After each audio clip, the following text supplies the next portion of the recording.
Well, good evening and welcome to our program. My name is Thorin Tritter. I am the Museum and Programming Director at the Holocaust Memorial and Tolerance Center in Glen Cove, New York. I am excited to welcome you to our program tonight with the photographer and author Daniel Levin, who'll be sharing some of his amazing photographs from his upcoming book, Violins of Hope, From the Holocaust to Symphony Hall, also emerging in an exhibition that's going to be premiering in Cleveland next month.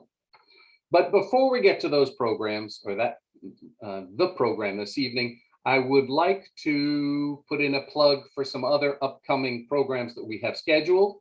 So next Wednesday, October 13th, I'll be back with my next Curator's Corner program, where I focus on a particular object, an image or image in our collection. And in this case, I'm going to be talking about part of a tea set that we have in our collection that was from Hitler's favorite hotel in Nuremberg. And I'm going to talk about the tea set, but also about why Nuremberg played such a prominent role in the Nazi ideology. Another program to mention, October 14th, our new Director of Education, Dr. Avi Markovitz, will give a talk entitled Exploring Jewish Leadership During the Shoah. He's going to draw on his own research and his experience at Yad Vashem to speak about how various types of religious leaders, Jewish religious leaders, responded to life in the Nazi ghettos. And one more program to mention, on Thursday, October 21st, Avi Markovitz and I will be leading a virtual tour of our museum. So if you haven't been to our museum or haven't been recently, why don't you join us on the 21st for a virtual walk through our galleries. You can find more information about these programs and a full listing of our programs on our website at www.hmtcli.org, and then click on the Events tab. Okay, enough with the advertisements. Let me pull that down. I am pleased to introduce our speaker this evening, Daniel Levin. Daniel Levin is a contemporary artist whose work primarily addresses social justice issues. He holds an MFA in visual arts from the Vermont College of Fine Art and a BFA in documentary photography from the Rochester Institute of Technology, and he currently serves as an associate professor of photography at Cuyahoga Community College. Daniel has created and shown a number of exhibitions, but he's going to talk today, or this evening, about a project that he has been working on since 2014, about the work of Amnon Weinstein, who has been restoring violins connected to the Holocaust. Daniel Levin was the first photographer to capture Amnon's workshop in Tel Aviv, Amnon's one-of-a-kind collection of violins that survived the Holocaust, and Amnon's artful process of violin restoration. You may have heard about Amnon's work, but Daniel Levin's upcoming book and exhibition takes viewers into his workshop and lets them see the process firsthand. And he's going to talk about those photographs this evening. As one person I read wrote, under Levin's care, the ambiance and idiosyncrasies of Amnon's workshop come alive. And I hope that we will be able to get some sense of that ambiance and those idiosyncrasies this evening. One last comment before I hand things over. If any of you have questions for Daniel about his work, either the one he's talking about now or his larger body of work, please use the Q&A function of Zoom. Type in your questions and I'll make sure to pose them to Daniel at the end of his presentation. Okay, with that done, enough of me talking. Let's get to the action. Without further ado, I'm delighted to welcome Daniel Levin. Daniel, over to you. Thank you, Thorne. I very much appreciate it. Thank you to the Holocaust Memorial Tolerance Center at Nassau County. And this is a little prequel, if you will, to the national book release. You're getting a little taste before the rest of the country of not only the book, but the exhibition that's going to accompany it and travel around the United States and abroad for the years to come. So I'll tell you a little bit about who this man, Amnon Weinstein, is, and the epiphany that he had, the realization of this dream that has now come a reality. Amnon's father was named Moshe, and he left Belarus prior to World War II and immigrated to Israel. He had studied under luthiers in Cremona, Italy, some of the finest in Cremona. And unfortunately, following the war, over 200 members of Moshe's family perished, were killed, which is everyone. He was the sole survivor because he had left early. He mentored some names of people who you will recognize. Pinchas Zuckerman, Shlomo Mintz, Yitzhak Perlman. These were kids in Tel Aviv who, in fact, Perlman lived directly behind Moshe's workshop in Tel Aviv.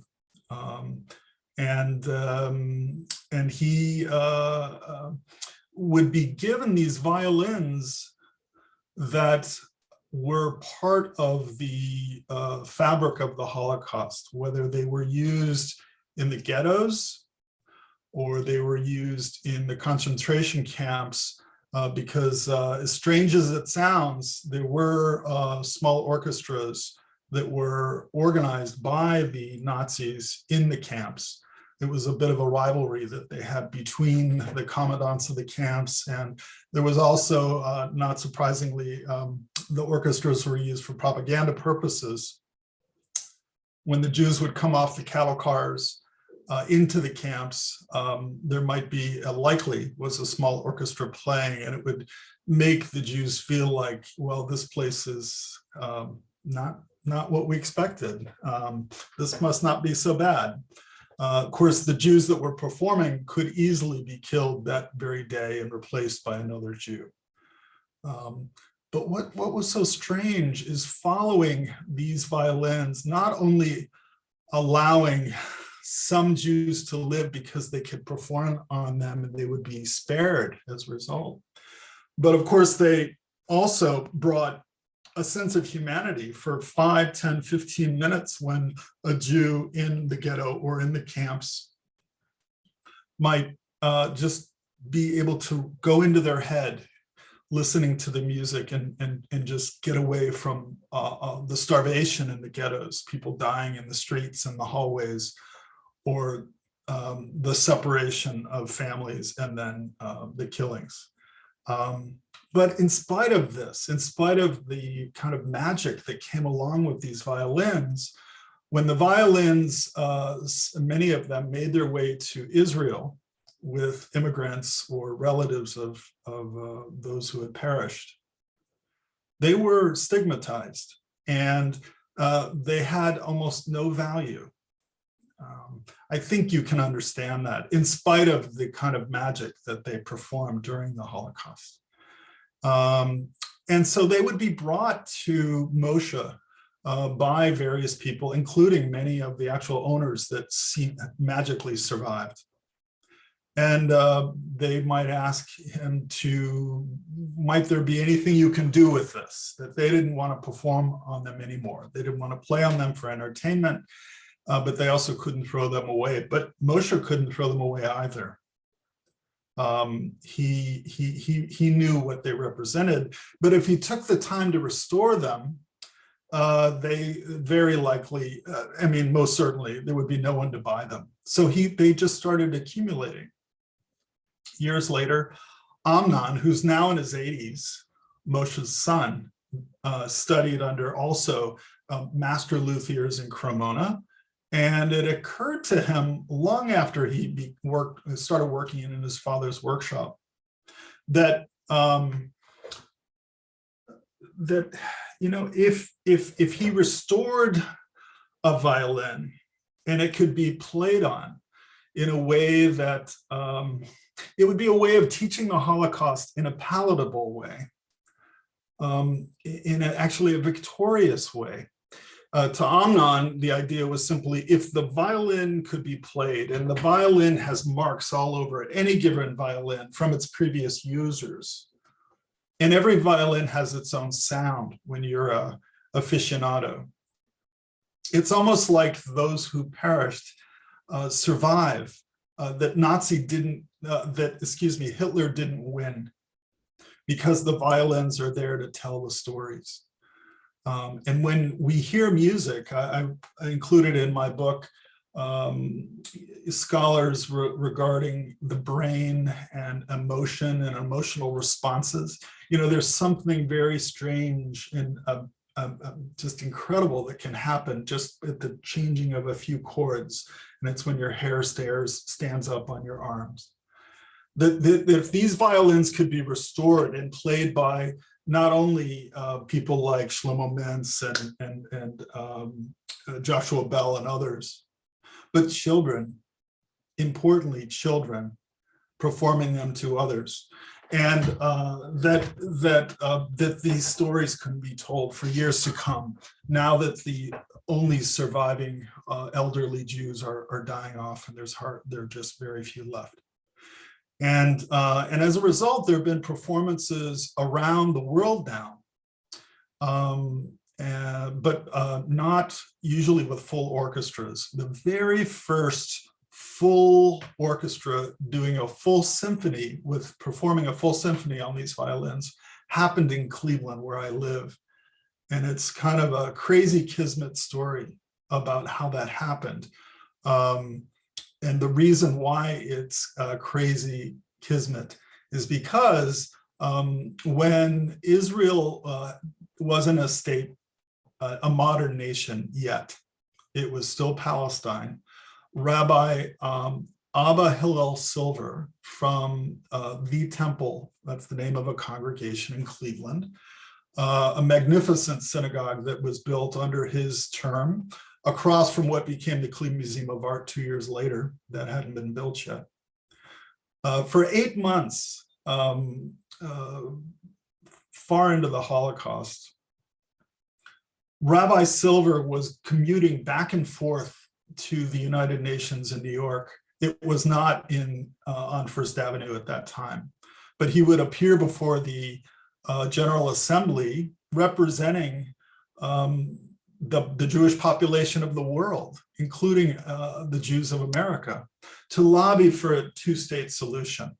It was a very long process. He never gave up his pulpit here.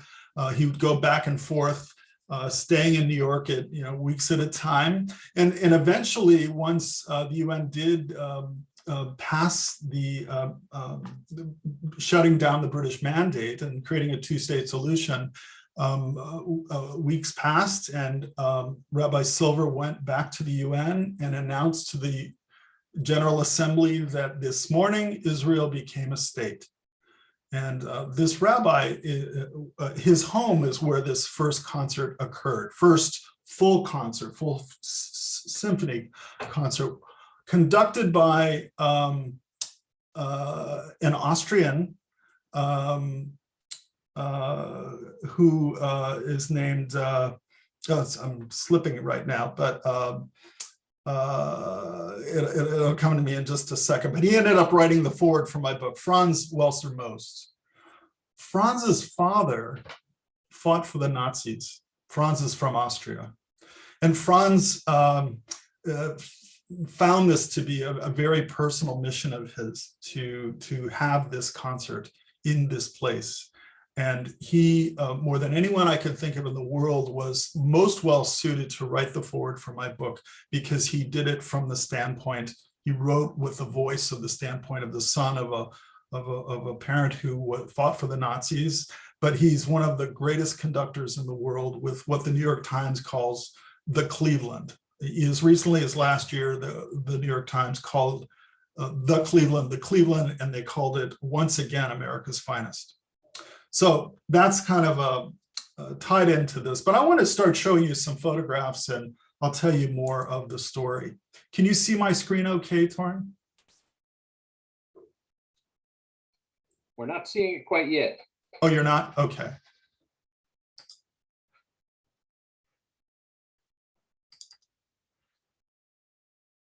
How about now? Yeah. Great. Okay. So this is the cover of the book, and I'm going to move through. I'm going to set up my watch so that we're right on schedule, and I'll try to pace myself accordingly. By the way, the book has just now left Singapore and it's on the way to the United States. We'll see what happens as far as the Port of California goes and all of the delays from Asia. But I'm having 40 books sent to me in advance for the opening, just to be sure, airshipped to make sure they get here. This is Franz. So let me tell you how this kind of came to me. And it's related to this concert that I told you about. I knew about it about a year and a half in advance, and there was going to be the largest programming of any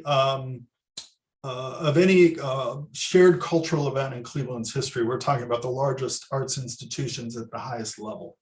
So I was told about this from a friend of mine who's an Israeli who co-curated a show with me on Solomon Ubermen, an incredible photographer who photographed Jews in the Pale of Settlement between 1912 and 1914. And after he told me about Amnon's mission, it occurred to me that as a photographer and as a human being, I was just fascinated in this man who has the knowledge, the skill to not only restore old violins, but restore old violins that survived the Holocaust. They weigh a half pound, guys. That's it. And they were kept in the rain. And anyhow, it's a miracle any of them survived. But who also has the guts to do it? He is. If you are a curator of a antiquities museum, you don't touch anything. You don't touch its surface. Amnon had to touch. He had to do more than touch. This is still going on, by the way. His violins are still being brought to him. And his son, whose name is Avshalom. Avshi married a Turkish woman, and he has a luthier workshop in Istanbul. And he's continuing with Amnon's mission, although Amnon is still very involved. So the point is that to restore a violin so that it is the best sounding violin possible, in a few cases, maybe better than it was when it was new because of Amnon's skill. It is breaking the rules of kind of preservation, but that wasn't the idea. And first of all, you should know that these violins still have those marks. In art, we call them index representing marks that represent a moment in time when someone scratched it, when someone rubbed it, and those remain even though he restores them and puts on the appropriate restoration materials. So anyhow, this is the door buzzer that everyone has come to all these years, including Perlman and others. It says at the very top on buzzer number 1, Weinstein. And even though I don't speak Hebrew, I can read it, but I don't usually know what it means. That was very easy for me to recognize when I first got there.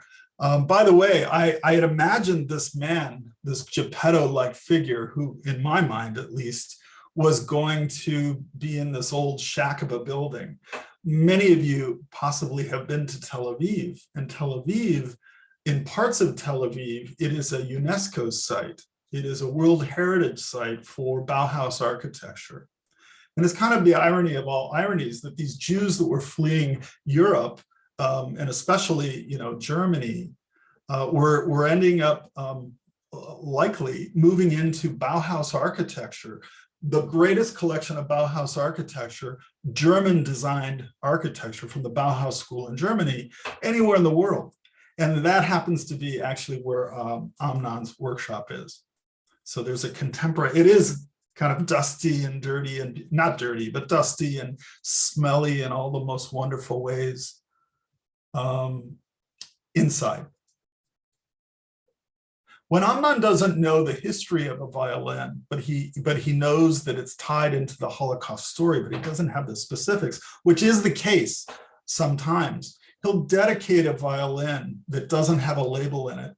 And this one is dedicated to the Bilskis, who are the most famous family of Jews who saved from the Holocaust. And they're famous because they saved more Jews than any other Jews in the Holocaust. They saved 1,247 Jews in a forest in Belarus. And outside of Belarus. And not only did they save them, but they were most famous for their killing Nazis. These are primarily three, and a very young boy, but three Jewish men named Assail and Tuvia and Zuzia Bilski. Short story is Amnon's wife is the daughter of Assail, and her name is Asi. And I interviewed her for the back of the book, and she talks about why the violins are so important to the Jews. Adnan often quotes, I think it's Mintz, but I'm not sure. No, it's not Mintz. He says that violins are important to the Jews because not only do they sing, like angels, but you can grab it and run as you're leaving permanently from your home and maybe your nation. Stretching the truth a little bit. It's kind of a beautiful image of it for a terrible reason. This is Amnon. This is the workshop. That's a Violin of Hope. Violins of Hope is actually the real title of his mission, and I've changed it to Violins and Hope from the Holocaust to Symphony Hall.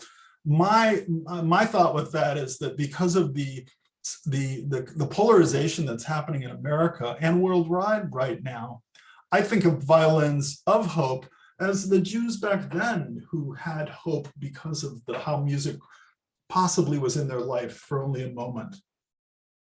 But Violins and Hope is a little bit of a small way for me to distinguish that even today, they can bring us hope into the future in spite of the polarization that's happening between peoples. I'll scroll the top of a violin. This is a card that distinguishes of all the other instruments that he has in his workshop that he might be working on. Anyone that comes in related to Violins of Hope gets an index card like this that he fills out, and he explains the date it arrived and other information about it. A bow from that era. So this is an incredible story I will try to make extremely brief. Actually, I'm going to come back to it. Just remember, I showed you a map here, a map of Israel and Egypt and the Mediterranean. This is Rabbi Abba Hillel Silver. I found this in the United Nations archives, and he is the one with his hand raised where it says Jewish Agency in front of him. And you'll notice a little lady from Wisconsin seated behind him, Golda Meir. So she was listening to him, and it's only later that she was elected prime minister in Israel. This is an exhibition that I had after my initial exhibition in Cleveland. It traveled on to Phoenix, Arizona, and San Francisco for a couple months, and then COVID hit. It was supposed to travel last year as well. What's really exciting is, along with my new book, is a new exhibition, a new version of this that I'm very appreciative to the funders. Different foundations funded the book design, the printing of it in Singapore, which is the finest color printing really in the world. Italy is known for black and white printing. Anyhow, this was a installation, site-specific document of that. The tip of a bow. This is Amnon in his office. Now the office, he has two different spaces in these Bauhaus buildings.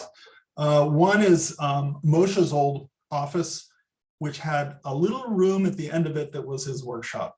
And that's what you see here is the office.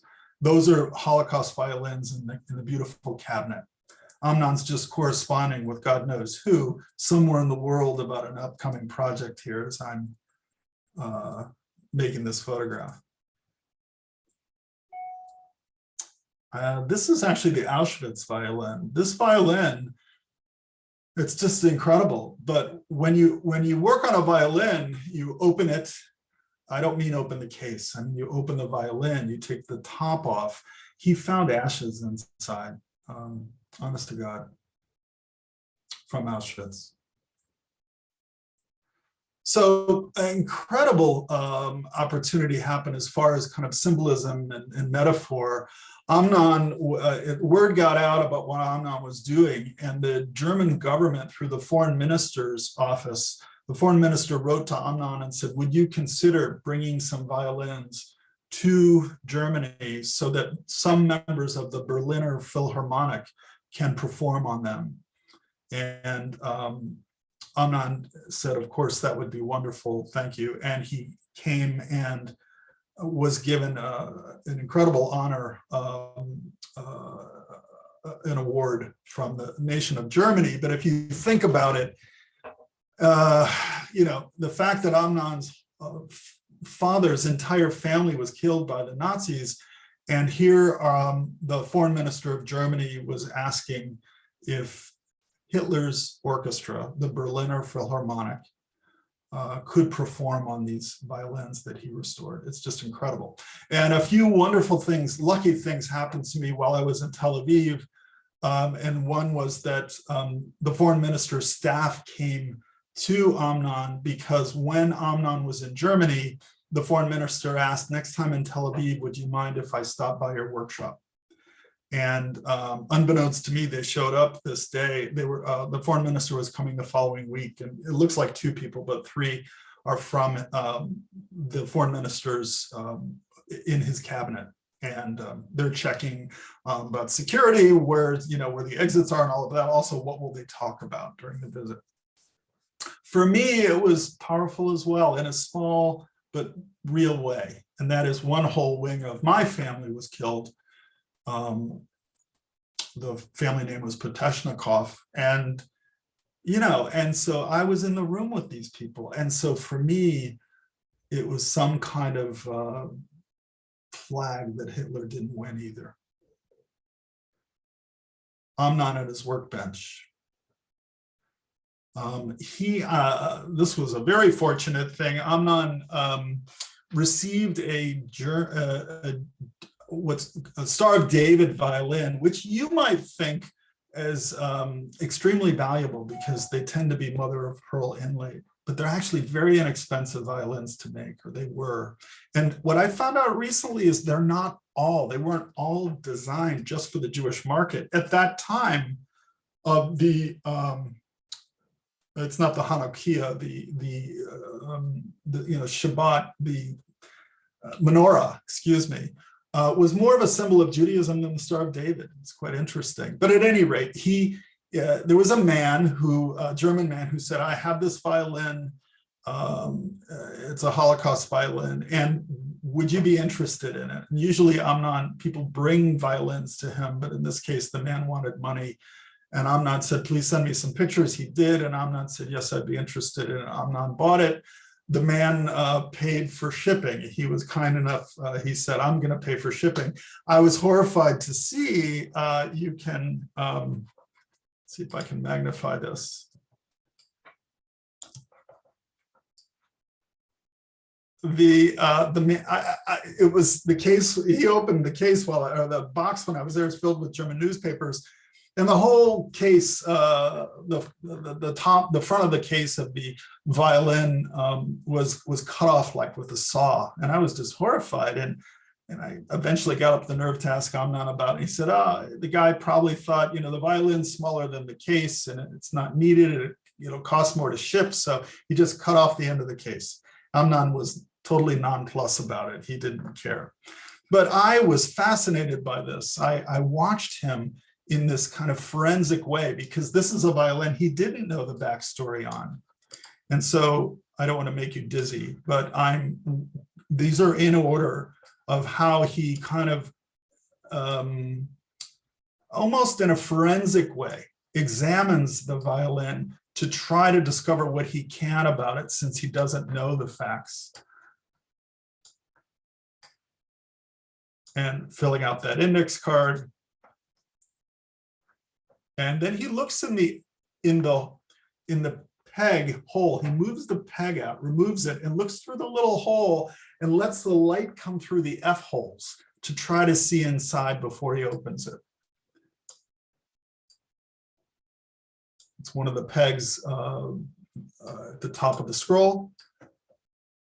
And he called me over at this point. I don't know if you can see this, but he said in this strong Israeli voice, Daniel, this is 100% klezmer violin. And I know that's an assumption. He's just saying 100%. But I asked why, and he said, well, the grooves in the fingerboard are just so pronounced, and only aggressive playing like a klezmer musician, whereas that Jewish folk music played with deep energy. So again, he's making an assumption, but he seemed very convinced about it. So he's cleaning it up and he's trying to decide, and he'll wait quite a long time before he restores it. He wants to just kind of look at it and he'll leave it out. He opened up the lid and could read the label, which this says from 1834. In truth, it wasn't from 1834. He said, this is a fraud. And I thought, oh my God, he got ripped off. And he said, no, he said, this is probably, I think it was like from the 1870s instead of the 1830s. And he's, somebody just thought they could, when they made it, could get away with cheating a little bit. And, I guess things don't change, but it was just as valuable to him, whether it's from 1870s as 1830s.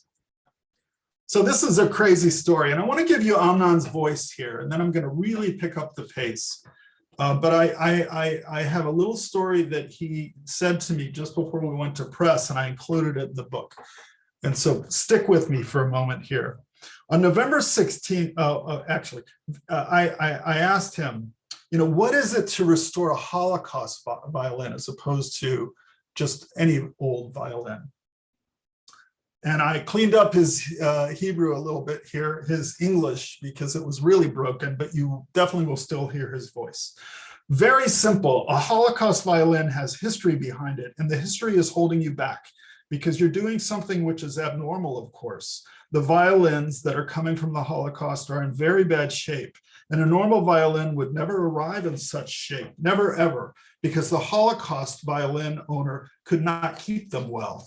The violins from the concentration camps are in even worse condition than those from the ghetto. The violins from the ghettos might still be able to be somewhat cared for, but the violins from the camps are always in terrible condition. No violin will play 1 minute in rain, and many of the violins that I have suffered terribly from rain. When you're holding a violin like this, I usually, but not always, know the story. It's as if you're holding a holy piece. You try to make no mistakes with what you're doing, but there are mistakes in your work. It's difficult, very difficult. And usually I'm thinking about the people who played on this violin and the people who heard the music, both of them. Nothing is normal when you're doing this. It's too much weight. As an example, we're currently doing something on Israeli television for a violin that belonged to a Gentile French police officer who saved Jewish children in the house. So he's telling me this on the phone, and this occurred just days before. His violin was in working condition because he was at home. Most Holocaust violins were outside. The story will cut you to pieces. There had been 3 Jewish children, and their mother asked the couple to care for them.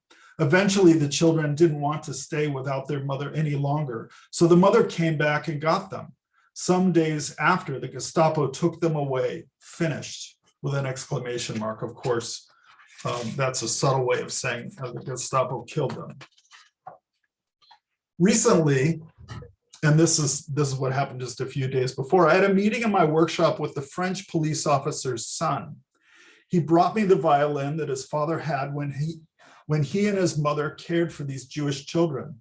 We were sitting and talking about everything in my office, and then he showed us a picture of these 3 children. When we were finished saying goodbye, he saw that I had in my workshop, a book about the famous French Nazi hunter, Serge Klarsfeld, the guy who caught many of the bad German people. There is one particular book that Klarsfeld made about many of the Jewish children in front of where the Germans killed the children. The officer's son knew about the book, but he didn't own it, and he never had seen a copy of it. And he opened it to look at it, and as he saw it, boom, he was pointing to the photo of the 3 kids the children who his parents had cared for, the ones he told me about just 5 minutes before. He was beginning to tremble. His wife, she didn't know what to do. And all of us, we had, well, you can imagine. And then he goes on to say, my longest restoration so far was 1.5 years. Yeah, but usually it takes 3 or 4 or 5 months. This violin from the French police officer's son took 1 week because it was a normal condition. And he goes on, I don't want to take the time, but I show you this photograph because this is the cover of the book. He sent it to me as an iPhone picture, and I had to restore it. And this is the photograph of the 3 kids. Pretty incredible. So this is Amnon actually restoring a violin, and we don't have time. Actually, I'm sorry, this is. But I do want to share one thing with you. This is very important. This center photograph is magic. Why is it magic? It may be one of the least beautiful photographs in my book, but it is magic because I watched him and he would lay the violin top or bottom on the platen that is kind of felt. And then he would carve and he would use the caliper on it. And then he would, to measure the thickness at a given spot, and then he would put it up to his ear and he would go ding like that, except it wasn't a ding. It was just the sound of the finger hitting the wood. And then he would go on and he would then use the caliper again and go in with a little finger plane to carve and then go back and do the cycle again. Now, how do you teach that? I don't know. And how many places on a violin's front or back can you click on to make a sound, and each spot would be different. So for the sake of time, because I want to leave time for your questions, I'm going to go through these very quickly. Adnan has an incredible photograph collection of great Jewish composers, conductors, and musicians. It's got to be the finest in the world. He's been collecting it almost like an American boy or girl collects baseball cards. He has an incredible collection of photographs and paintings and sculptures and instruments on the walls in his workshop. I have to tell you this story because you need to know, because you want to know, I'm sure. Amnon can't be sure, but he has every reason to believe the only answer to what this could mean, what's this from, is when the top of the violin was taken off in the time of Hitler. The luthier at the time was working on this violin that would be owned by a Jew. And the luthier, unbeknownst to the Jew, before the luthier gave the violin back, carved in with pencil, Heil Hitler 1936 swastika, glued it up and sent it on its way, only to be discovered later by Amnon. So I'm going to fly through because I know you have questions. This is the first book about the Bilski brothers.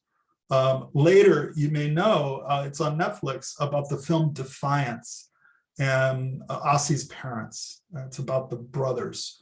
And Ossie's father was killed. He was forced into the Russian army when he got out of the forest, and he was killed, and Ossie was born 2 months later.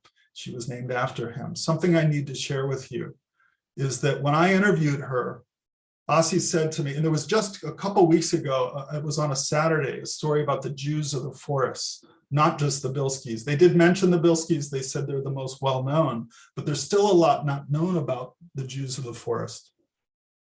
Ossie, when I asked her about, I said, I assume your mom didn't tell you anything about what happened there. And she said, you don't have enough time to hear the stories. And I asked her why. And she said, because even though every time they would leave the forest to try to find food, you have to feed 1,200 people once a day, maybe, but there's no grocery you can go to. There's, you can steal from farmers, but, it was just, they could be killed at any time. The girls or boys would go on a bicycle and be told to go into town and blow up a power plant. These things happened from the Bilskis.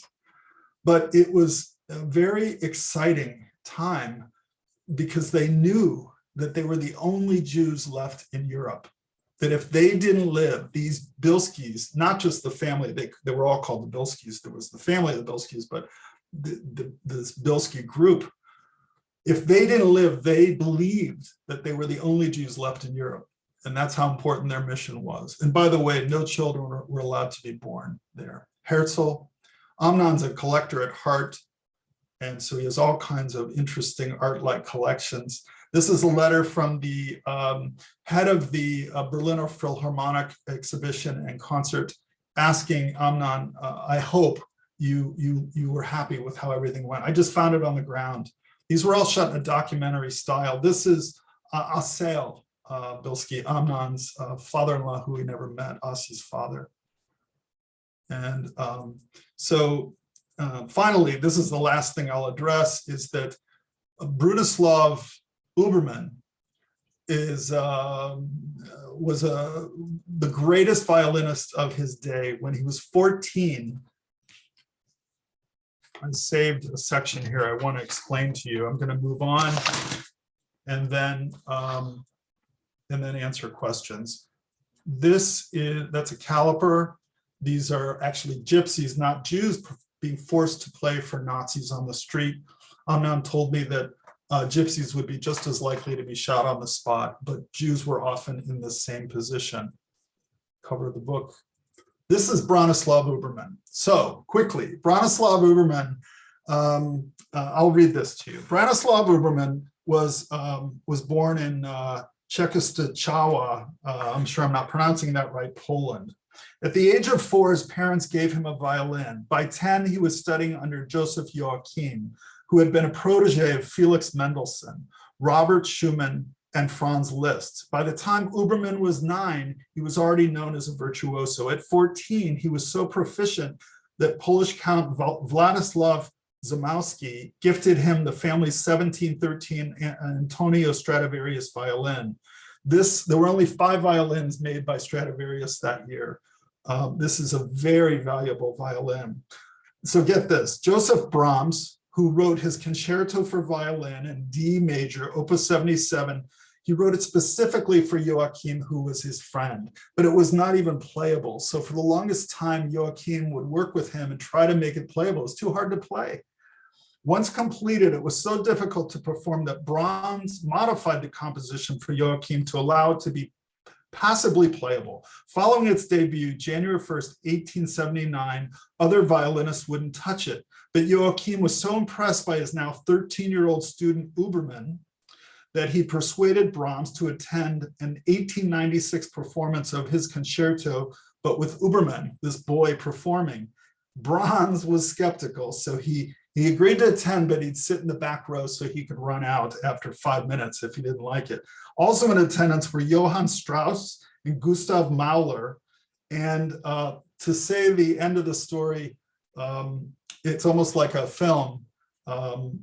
Brahms did not leave his seat, but was wiping his tears throughout. Bronislav Ubermen became the founder of the Palestine Philharmonic. Prior to Jews not being allowed to leave, they weren't just killed, they were still allowed to leave. Uberman saw the writing on the wall and handpicked 90 members of the finest Jewish musicians who were in symphonies in Europe. And he paid out of his own pocket to fly them to Israel with their families to create the Palestine Philharmonic, which is the Israel Philharmonic today. He performed at Carnegie Hall around that time, before it was formed, but while he was raising money for it. He flew to to New York, and he performed at Carnegie Hall, and this violin was stolen. It was in the green room, and he was playing on a Guarneri violin at the time. It's a long, drawn-out story. There are films about it, but I do want to tell you this, that Toscanini, the great Italian conductor, found out about the mission of Uberman, and he came to Carnegie Hall. He was in New York, and he said, "I've heard of your mission. I hate autocrats and dictators and authoritarians, and I would love if you would accept it for me to conduct the first 10-ish concerts of the what became the Israel Philharmonic."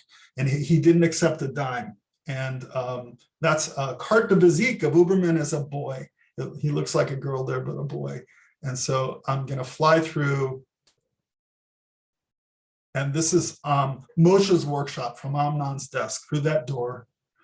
I found these articles way deep in the archives of the New York Times and bought the rights. This is the day after Toscanini arrived in Jerusalem for the first concert and the day after the first concert. This is Joshua Bell, who I photographed, who 2 years before Violins of Hope, I was commissioned to do this portrait. That's the violin. And he ended up writing a testimonial for the book. I can tell you stories about how he acquired the violin, but at the time it was, I think, the second most expensive violin ever purchased. And that night, after he purchased it in London, he only practiced on it he just came upon it. He ended up buying it for over $3 million. And he ended up practicing for 2 hours and performed on it that night at the Royal Albert Hall to a sold out house. These are members of the Bilskis in the forest, the partisans who fought. And here's a poster of Daniel Craig playing Amnon's father-in-law's brother in the film. And Liev Schreiber, the great Jewish actor from Canada, was another brother, and Jamie Bell. And so finally, I'm going to leave it at that. So I'm going to stop sharing. So much more to tell you, but you have to buy the book. Thank you so much, Daniel. You really have opened our eyes to a great deal of stuff here. And I know that we have a few questions, and I've got a whole slew of them as well. And people have been writing in about their own family connections to Holocaust violins and asking, among others, like, how does a violin get chosen by Amnon to work on? And can anybody reach out to him and say, hey, I've got this violin that my great grandfather survived with, or something like that? What's the process? Absolutely.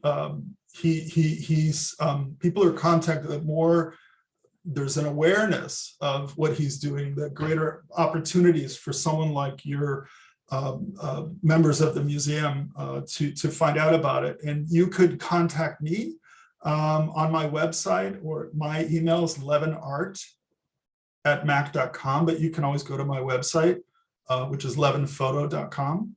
But Levin, LEVINART @mac.com, and I can try to make an introduction. But these things happen all the time, and I'm sure he would welcome that conversation. Several people also are asking about, does he only work on violins? Does he work on cellos? Does he work on violas? What's the limit here? String instruments. So good question.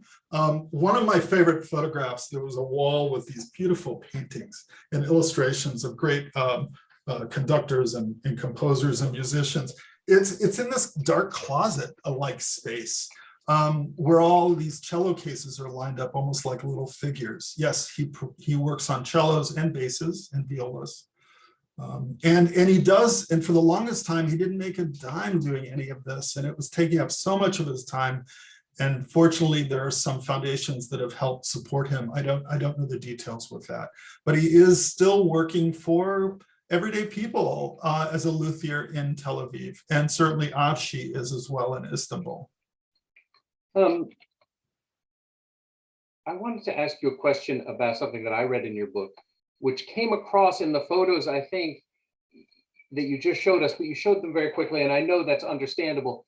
But there's an incredible amount of detail in this workshop. There's all kinds of stuff, and you zoom in on some of these things, and here you tell us about them. But I just want to make clear, this is stuff that was just like in the workshop, lying underneath some this or some that. There's a photo, there's a medal, there's a bronze plaque, there's a letter, whatever. And these are the things that you're choosing to draw our attention to in these photos, in addition to the violins. And so I just wanted to ask you a little about that.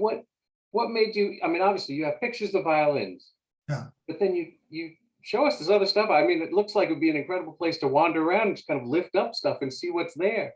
I think you might see something Amnon hasn't seen in a while if you lifted something. Yeah, so very good question. And the book goes into very detailed specifics of what each thing is. Give you an example, those medallions that were just beautiful. So the main medallion, and those medallions represent really important concerts that have happened worldwide. The one that I feature there, which I didn't touch anything, I used a documentary approach, and aside from some of the kind of portraits of violins that have kind of dramatic lighting, that lighting is actually Amnon's lighting, those task lamps that you have at your desk, almost like the Pixar animation. But otherwise, it's even the available light within the space. That one medallion I focused in on represents the first concert of Toscanini and Ubermen. And there are two faces in profile. Other things, jars of like varnish or other kind of objects. Usually they're tools that he uses in some way, but in other cases, they're just things that inspire him as a creative, like the mannequin heads. I think there's a question that may get another way at this same thing, where somebody's asked just about how is your book different from the book by Grimes about Violins of Hope, that kind of opened our eyes to some of the work that he's doing. What's the difference between these works? Great question, and I have to tell you, I sing the praises of Jay. He's a friend of mine. That book is a paperback book, and it is filled with detailed stories, backstories of some of Amnon's violins. And they're not his, of course. He's like a steward. But he talks about these incredible backstories that will blow your mind. I'll give you a quick example of one that is my story. And it's my story because my girlfriend is from Albuquerque. She was, her grandparents moved there, Jews, to Denver way back in the day. And anyhow, she's from Albuquerque. She went to SMU. She got a full ride at SMU when she was a sophomore in high school. And a survivor from SMU, good old Southern Methodist University in Texas, a Holocaust survivor who's head of their cello program, came through Albuquerque and discovered her talents and offered her this full ride when she finished high school. When she ended up going there, his name was Lev Aronson, and he was an incredible mentor to her. And he told her a story once that he and another guy, another young man, were forced to unload a truck and reload it and unload it with rocks. And they had to do it to the minute without having a clock. And if they didn't do it to the minute, however many times, they would be killed on the spot. And he realized that there's a piece he knew, and he knew the length of it. And if he sang it and he played it in his head 3 times, it would end right at the right spot, and it saved his life. And Grimes's book is filled with stories like that, but they're about Amnon's violins. Yeah. So my book is about what does a luthier do? Who is this man? What is his story? And what is the workshop smell like? I go there. And I was interested because there are many of these cities in America and cities abroad that are hosting these festivals of Violins of Hope, are doing all kinds of programming, but not related to any of this. It's the violins, which are amazing, and backstories of the violins and performances. But nothing about this man and what he does. And to me, as a human being, as a documentarian, that's what I was interested in. But I go in all kinds of other places, like Toscanini, Joshua Bell. The Bell violin is not Amnon's Violins of Hope violin, but it is the ultimate violin of hope, because it saved 90 of the most renowned Jewish musicians who likely otherwise would have been killed, and their families. So his violin is part of that story. I mean, I see it, the 2 books, as you're using your art, your craft as a photographer to take us into this, whereas the Violins of Hope book uses narrative, uses description. They're talking about, they deal with the same subject, although they come at it from different crafts, different skills, and they draw our attention to different things. But yours takes us, like I tried to say at the beginning, I think it successfully takes us into that workshop, and I would like the scratch and sniff version, but you get us close. You make us feel it. Yes. Yeah. And I will say a little toot of my horn, because the book hasn't been out yet, but I have incredible testimonials for the back of the book by Franz Welser-Most, this conductor who wrote the foreword, who is known worldwide as a master conductor, Joshua Bell, Larry Fink, one of the greatest photographer, New Yorker. His parents grew up, hardcore socialists from, that era. And he's alive, and his photographs are in museums around the world. Also, the director of the Herzl Institute of Zionism at the University of Haifa wrote a very beautiful testimonial for the back of the book. And there's already been an a long review in the Jerusalem Post with 9 photographs, which went really, really well. So it's a very different thing. And the Grimes book is necessary reading. It is, and I will say this in regard to what accompanies the photographs is an enormous amount of text that I had no intention of writing when I first thought about it, but it just got It helps take us in. It does. Yeah, thank you. I want to read something. This is one of the viewers, just in a way that your presentation tonight resonated in some way. So this is a gentleman, Peter Suckman, who says, "I'm gifting my dad's violin to a young rabbinical student in Manhattan so that she can play as she works in synagogues in New York. My dad's violin came from a store in London that was damaged during the Blitz. He played it joyfully with great pride every week until his passing at 96 from COVID last year. Oh. My mother and father were both on the Kinder transport from Vienna in 1928 when they were smuggled into Dover, England. They both went to Palestine in 1948 to help Israel emerge safely. I have a book of their amazing story, Bashert, Robert and Ava's story, a love story that was meant to be and made possible by the Kinder transport." So this is like your book and like the Grimes book. You start with the violin, and it connects outward to these incredible stories. And Peter, I thank you for sharing that with us this evening. Thank you. I want to thank you as well, Peter. I have goosebumps, I swear. Wow. We're running out of time, but I just wanted a couple of questions that have come in that I think does Adnan play the violin? Does he play these? I mean, is he a musician? He knows how to, but he doesn't consider himself a violinist. Yet his ear is incredible, as you can imagine.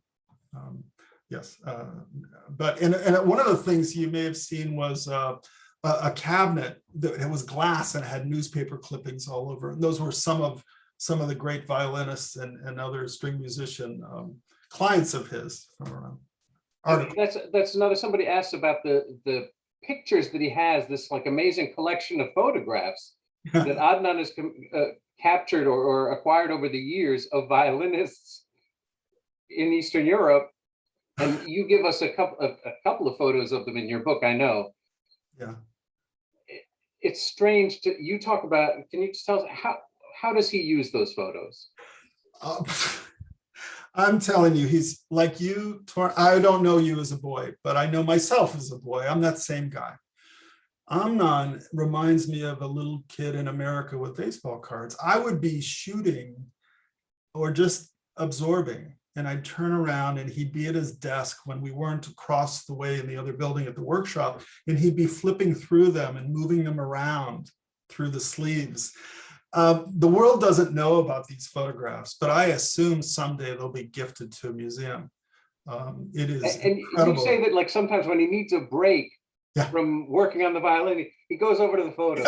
He's like playing with his photos. Yeah, I mean, and you show us, you give us a view of him just kind of leaping through the photos. Yeah. So on Fridays, he never accepts clients nor media.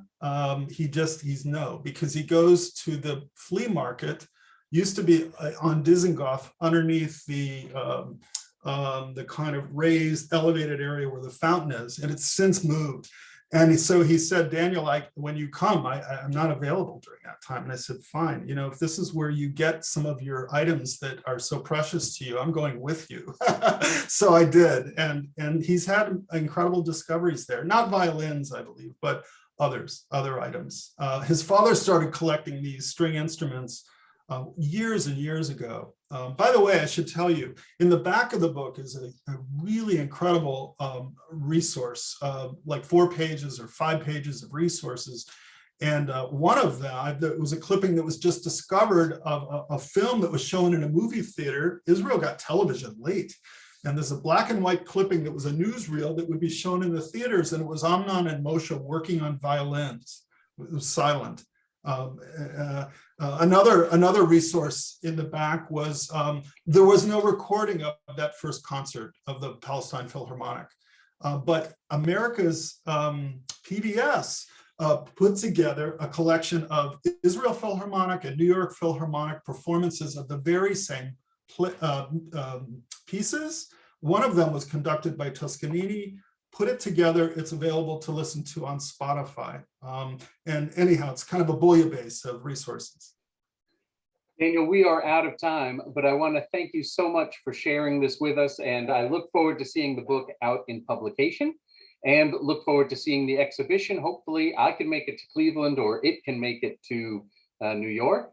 But I also want to just let everybody out there know, I want to thank you for joining us this evening. I'm going to send you all a link to a recording of this program, and I'll include the contact information for Daniel Levin's website and emails if you're trying to reach him. And if you've got questions, more questions, or you've got a violin that you want to learn more about or do something with, at least I'll put you in touch with Daniel, and I hope that you'll be able to help. So thank you so much. Have a lovely evening, everybody. And I look forward to seeing you at some of our other programs again soon. Thank you. Thank you for the invitation. Good night, everybody. Take care.